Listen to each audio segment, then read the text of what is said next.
Well, I know I'm gonna make a few Hooties out there happy, especially my friend Yumi.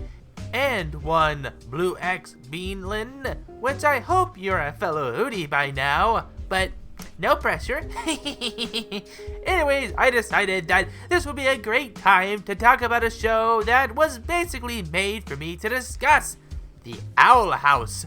Now, I'll be honest, and this might come to a shock to you fellow Hooties that are fans of the show, and yours, Hootie, I've never watched the show. Yes, I'll let you Hooties have this moment to gasp and recover from this devastating discovery. Okay, that's enough of that. We got an episode of The Owl House. Now, I'm sure you're probably wondering why I'm talking about this episode. That being the 6th episode of the first season, Hooty's Moving Castle. A nice little nod to Howl's Moving Castle. And well, aside from the obvious, I think it's only fitting that I talk about the episode where Hooty becomes an accidental vessel of a Moonlight Conjuring and the magical shenanigans that follow. Now, I really should make something clear. Since I'm new to the series, and as you may know by now, I am of the Hooted persuasion, I'll be focusing on Hooty-themed episodes or episodes that have Hootin' heavy amounts of Hooty or Albert, which I don't need to tell you that. They are, fellow Hooties. And before it's even asked, I am a fan of Owl Mama or Owl Lady herself, Ida Clawthorne. I mean, what kind of Hootie would I be if I wasn't? Then, if you fellow Hooties want me to keep talking about the show Luz Nocita and her story, which, by the way, will definitely start with episode 1, the introduction to the fantastical world that she accidentally stumbled into when her book was taken by a mischievous Albert, which is such a Hoot thing to do, taking something to bring the protagonist into a fantastical world to save it from some evil forces. Or not. Then have to wait until another would-be hero to stumble through to, try again. Which I'm not saying it's a reoccurring thing. That's not important. What is important is the review.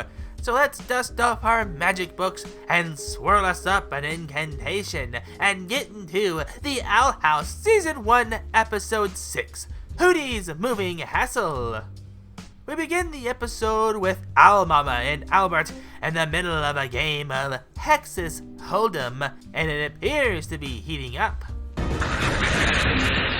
Now, when it looks like the deck is stacked against you, that's when you break out the wild card. Alright, Ida, no one likes to show off, and besides, we know you had that card hidden in You cheated, and here I was giving Albert the best strategical moves on how to win. Okay, here's what you do. Wait for the best time to strike. What is this? Nothing. Destroy the Owl Mama in the name of all Hoots, Albert. It is your destiny. But you know how Ida be. Her stealing human items to sell, pickpocketing, cheating. She definitely cheating, and you Hooties can't tell me otherwise, Hoot Hoot. I'm only gonna do this a few more times, and never again, until the next Owl House review. Ida celebrates her victory, not realizing that her curse is returning, and she's run out of her elixir she takes every morning to prevent her from turning into an owl beast. I know I should be repulsed, but that look is fierce. Ida! You're right. And so she must go to the market to get more before she becomes the fierce owl beast mama. Anyone like to play one more hand of Hex's Hold'em? Hey, where are my cards? Take these and fly ahead. She'll have to follow us. Albert, you sore loser, give me back my cards. Fly, my hooted brethren. Fly away! Josie has no distractions. We wouldn't want her turning into a deadly owl beast now, would we? I also want to make a quick note on how beautiful the Demon Realm is, and the Boiling Isles, which is the main setting of the show. And it was built on the remains of a giant titan. It's where I go to get all of my magical supplies for where I go dungeon exploring and making fake Mr. Beast videos. I built this village on the remains of a dead titan, and we're gonna see how they evolve as a society. Sorry I had to. Anyways, let's get back to the review. I think they're at the potion cellar. Hey, open up, Morton. Just a minute. Wait! Aw, dang it. The curse of tiny legs. I know the pain. As do I. You may think that since I'm an owl, that my legs are longer than they really are. However, these are my legs, and I can't tell you how many times this little Hooty has missed the bus, or the train, or flights because of my tiny Hooty footies. Now, King knows my pain, but who are you to talk, Luz? You ain't 3 foot tall like yours, Hooty. Wait, what's that rolling through the streets?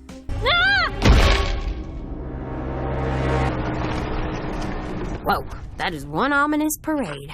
That's no parade. Those are demon hunters. Dangerous nomads who capture and sell the most powerful beasts. Which I'm about to become if you don't open up, Morton! Come on, Morton. What are you doing back there? Brewing the potions? We could have went to the potion cellar that opens earlier than you, but they refuse to sell Ida potions because his potions are too strong for us travelers. Thatney doesn't sell the elixir she needs, so I guess she'll do. While Morton goes to see if he has some still in stock, Luz sees her friends, and they seem upset. Wait, what's wrong? Who hurt my babies? Them. Amity's having a Moonlight Conjuring and invited everyone but me. And she keeps posting about it on her Instagram account. It's Conjuring night. No dorks allowed. Man, that Amity is such a jerk. She'll definitely won't change as a character later on in the series and stuff like that. You know, getting a relationship with the main character. That'll be a big thing in junk like that. Or maybe the reason why the hypocritical Mouse House claimed it didn't fit the Disney brand. I forgot what point I was making. I'll get to Amity and her character arc and stuff when I talk about this series more. I may even do a video essay on her and how she changed as a character. But that might have to be when I reach 1K subs. Willow and Gus explain what a Midnight Conjuring is. You spend the night at someone's house, telling stories, playing games. Like a slumber party. Then you bring something to life with moon magic. Like a weird slumber party. Gus and I have never been to one. You need at least 3 people and... I'm 3 people. I mean, we are 3 people, and we're way better than them. Wow, that's a cool idea, using the power of the moon to bring something to life. There's no way any shenanigans will take place this night. I wonder what's taking Morton so long with Ida's potion. Well, it turns out that he's out and won't have any until next week. Morton! Why'd you wait to re-up till now? I've been very busy. Yeah, busy playing Hex's Hold'em. She's obsessed with it. I am not obsessed. You're playing it right now! Am I winning? But if you need your elixir, you could try your luck later this evening. In the night market, there's a guy with a stand. Goes by Grimhammer. If anyone has what you need, it's him. Gasp! The night market. Who knows the dangers that lurk there, and the great discounts, but the dangers. Wait, how will this affect Luz's Midnight Conjuring? Just as Luz asks Ida if she could have a Midnight Conjuring with her friends, Ida shuts it down, telling her to watch the house while she's gone, and even takes King with her. I need an extra pair of eyes looking out for pickpockets, and an extra pair of hands in case I want a pickpocket. Pickpocket! Then maybe they can come to the house No. Besides, conjurings are dumb. Sitting in a circle holding hands, it's like magic for babies. Oh shoot, Luz, you can't have a Midnight Conjuring. Well, to be fair, it is like baby's first magic, but I'm sure you can have fun with Hooty. you can play some hexes and hold 'em, or watch some of my reviews on YouTube, or RuneTube as they call it in the demon realm. You might not have heard it, but it's real. Trust me, Hooties. I mean, you can't just have Willow and Gus over without Ida knowing. What did Ida say? So, guys. Oh, look! The moon is rising into place, and the celestial powers only align once a year. Oh, I can't believe I finally have enough friends for a Moonlight Conjuring. Thank you, Luz. Did Ida say it was okay? Yes. She said yes. Luz, you lied! How can our owl mama trust you now? Okay, it's not really that big a deal. I mean, you were the one that made the plans in the first place. That and the conjuring can only be done once a year, at least according to Gus. So I guess Ida wouldn't really care if you had 2 people for the night. If nothing bad happens, I mean, what's the worst that could happen? Ida tells Louise to watch the house and make sure Hooty doesn't get in any trouble. I don't need a babysitter! I'm a big boy house! Of course you are, Hooty, but just in case something were to happen, it's good to have someone there to help. And it's not like she's babysitting you. Think of it as having a sleepover. Luz saves herself with some tactical cuteness. You're acting suspicious. You're doing that thing where you hide in your hoodie. Meow, I'm not. Where's King? He's right here. His little body just conks out when he's weightless. Aw, he's so dangly. Well, that whole scene was adorable, from Hooty to Luz hiding in her kitty hoodie to King having a nap in his little harness. It's just an all-around cute scene. Anyway, really going now. If you mess up the house, I will never trust you again. No pressure! Now, I may be wrong. I mean, in my infinite hooted wisdom, that is. But that might cause just a little bit of pressure for Luz to not mess up the house, but make sure to not only have fun and to not tell them that she wasn't allowed to have a Moonlight Conjuring. But hey, she might be right. We'll keep watching and see where the night takes us, and Luz and her friends. So Willow and Gus were hiding in some bushes. I'm a sneaky sneakster. I've got leaves in my pants. And I like it. Oh, well, thank you, Gus, for that riveting bit of info that none of us wanted to know. That really sounded like something you should have kept to yourself.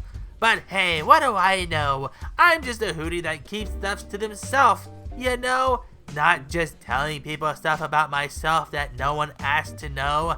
I mean, I don't tell people that I resemble a pink jelly bean with cat ears without my black feathers, which I admit only happened once when a cooking accident occurred while helping Chef Hoot cook a flambe, and I had to wear a gray hoodie and sweats until they grew back. Really, I looked like queso minus the beard, but I said too much. Let's get back to the review. Company! Hooray! Finally someone to listen to my stories! Okay, one time a sparrow flew into my mouth, and then Hey!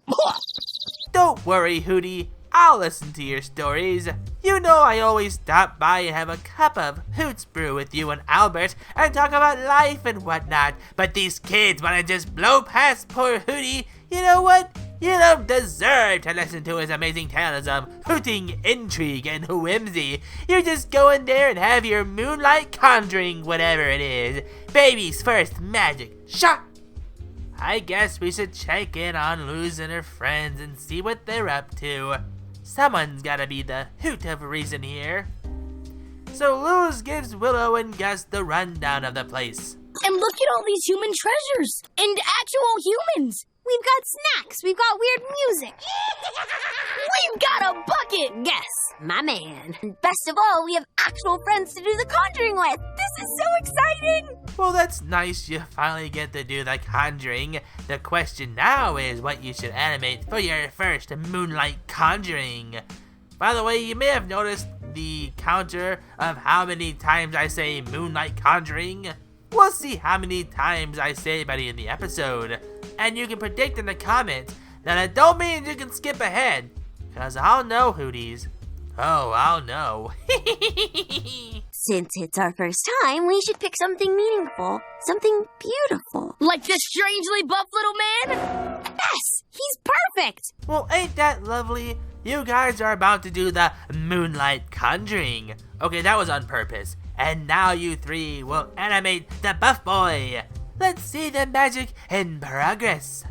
I don't know about that. Well, what does that mean, Hooty? Oh, you'll see, Hoot Hoot.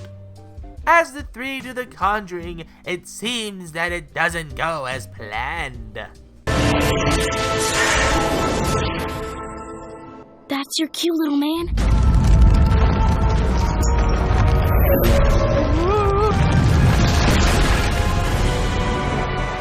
Oh, that's what you were talking about. And you got yourself a pair of hoot legs. That's impressive. Or did you always have those hooty footies? And you were never able to strut your stuff until the Moonlight Conjuring freed your hoot foot shackles and let you roam free and explore the demon realm, untethered like a free owl, able to take flight and let your hooted wing fight the wind and soar like a hoot. Yeah, sure, let's go with that, I guess. They were able to stop Hooty just in time before he walks off the side of the cliff. We're controlling it with the power of friendship. And the moon. Probably the moon. You three are a regular Planeteer trio, a three musketeers if you will, able to control Hooty with your powers combined. So tell me, what do you plan to do now that you have control of a giant owl house that's controlled by the power of friendship? Would you take a walk around the Boiling Isles? Maybe head to the magical McDonald's to get some nuggies and sauce? You can't just eat them dry now. Maybe a nice sweet tea to wash it down with? Who knows? The possibilities are endless. Oh wait, it's not really, because Ida will be furious with you if she sees you guys going on a joyride with a walking Hooty. What if the demon hunters take Hooty for a demon and try to catch him? How will your friendship as magic stop them? Huh? You gonna hug them to apologize them leaving? So tell me, what will you three do? Woo! Yeah! Joyride! Just as the small town of Humblecrest was having what seemed to be a calm night, one DJ quickly finds out that the night is going to be much scarier than he could ever realize. Hooty Hoo! Presenting the new audio series, The Midnight Owl. If you want it, in the comments, think of the old school soap operas, that kind of thing. Every month, listen to the compelling story of Humblecrest as the DJ listens as Slasher Hoots makes their way to the K1L3R station and the body count they make on the way. The Midnight Owl, coming soon. Maybe. And check out my Twitch, where I play games, give updates on videos, and chat with you fellow Hooties. For February, I'll be streaming Poppy Playtime every Wednesday at 5 p.m. Central Standard Time. Can't wait to see you there. And now, back to the review. Back at the night market, Ida looks for Grimhammer as her curse gets worse, as the trio run into one of their bullies. Yes, Mom, I'm going to a Moonlight Conjuring. No, Mom, you can't come. And yes, Mom, it's sad that you're asking. Well, hey, this is an excellent opportunity to have a healthy bit of pure dialogue. Maybe we can get to the root of why she's so mean to Willow and Gus. And you three can work on being better friends. And then maybe talk to the others about hanging out sometime and... I've never pranked anyone before, and now I have a taste for it. We should follow her to Amity's house to show off our conjuring. That'll show her who's got no talent. Actually, I'm starting to think we should head back. Amity's updating her Pinstagram. Humans can bite it. Well, things seem to be getting interesting with the trio. But let's get back to the Owl Mama and see if she's found this fabled Grimhammer so she can get more elixir and keep her curse at bay. But can you trust this mysterious merchant? I seek the one they call Grimhammer. I'm the one they call Grimhammer. Welcome, welcome, welcome. I've got weaponry from the hinterlands, curses from the winterlands, and jelly beans! Jelly beans! Oh, look, it's an itty-bitty piggy named Tibbles. I just know a cute little piggy can help Ida. Okay, Tibbles. I need some of this elixir. This is one wicked brew. Lucky for you, I just stacked up! I'll give you 10 snails. Add 2 more zeros, and it's a deal. 1,000 snails? What kind of game are you playing? Capitalism, where everyone wins, except you. Ida, Owl Mama, I get you need to stop the curse, but you gotta understand, Albie's curse-stopping elixir isn't cheap. You gotta charge the amount to make more, and besides, you're more than likely getting all his supplies of that, so of course he's gonna cost a pretty snail.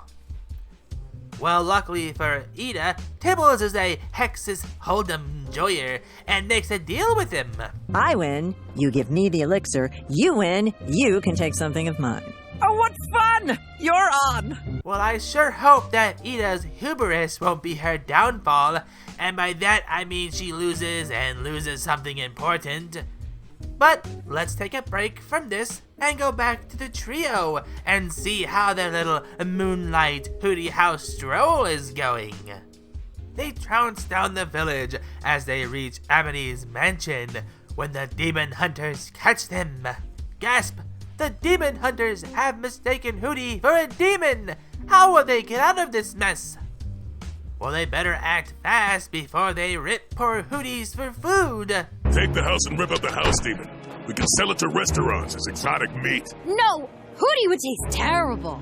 Hey, I'm a refined taste, Hoot Hoot. Well, of course you are. Wait, I mean, no! No one's gonna be snacking on you, Hooty, not while Luz and her friends are there. I know they'll break you out and... Well, you three really did a lot.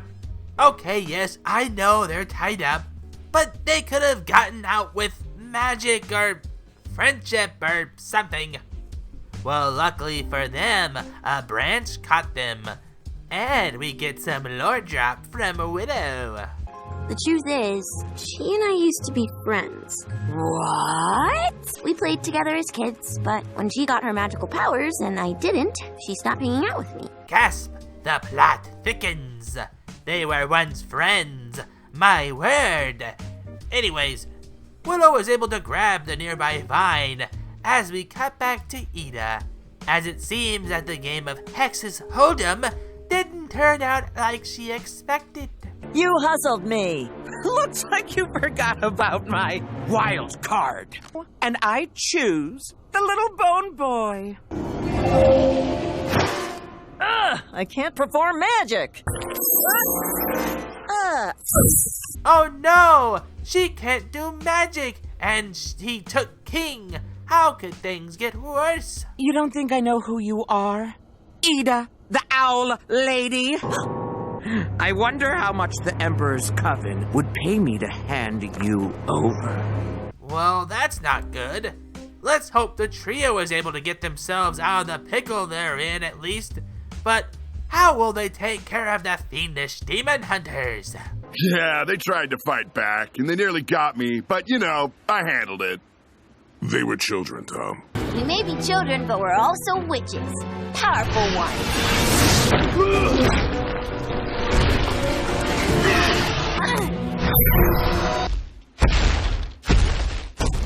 They're just children, Tom. Well, that's one dilemma solved. For now.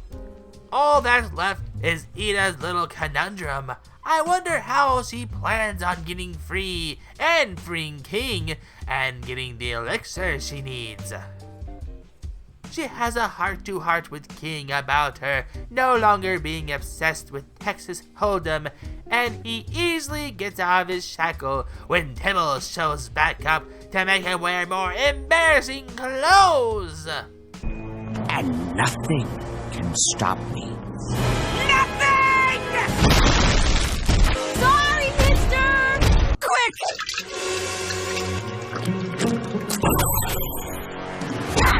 Alright, you got your powers back.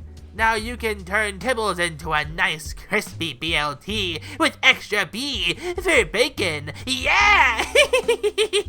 Or just throw your Hexam cards at him and leave without the elixir, of which you'll need tomorrow. But hey, at least we get to see this funny scene. Tiplet Tibley Grinhammer III will have his revenge! Well, that's done.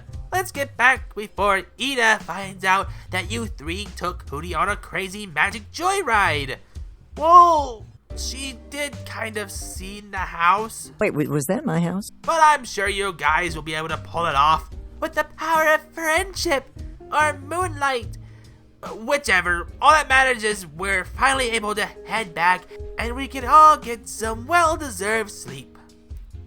So the trio finally get Hooty back in his usual spot. Oh boy. You are so busted.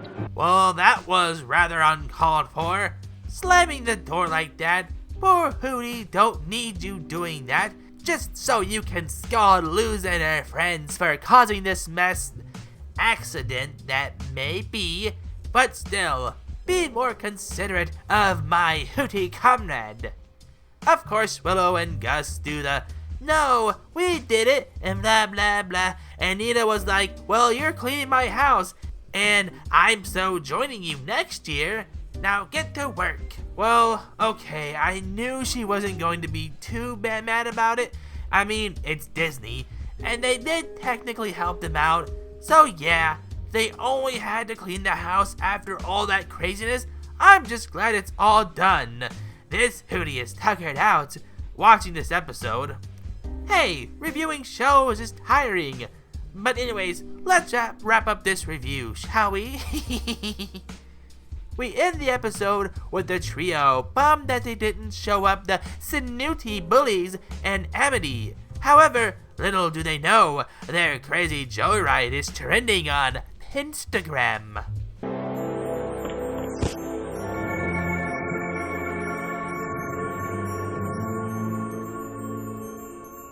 What? Well, I guess a lot more people saw your Hooty little joyride than you may realize. Well, that was the Owl House Season 1, Episode 6, Hooty's Moving Hassle. I hope you liked the video. Let me know what you think of the episode and the review in the comments. Now, if you want more reviews of the Owl House, let me know by liking the video. Maybe if I can get to 10 likes, I'll discuss more episodes. But until then, thanks for watching, and I'll see you Wednesday when I'll be streaming Poppy Playtime Chapter 1 on Twitch, 5 p.m. Central Standard Time. I'll see you there, and when you visit the Owlery again, and I give my hoot in the dark. Thanks for watching. Don't forget to like the video, share with your fam, subscribe today and join the Parliament of Hoots. And also comment what you thought of the review. What are your opinions on said episode? Let me know in the comment section below. Your guys' opinion means so much to me, new viewers, and fellow Hooties. Check out the videos below, it'll take you to more of my content, and follow my other social medias, including Instagram, Twitch, and also Twitter, or X. Until next time, guys, I'll see you when you visit the Owlery again, and I give my hoot in the dark.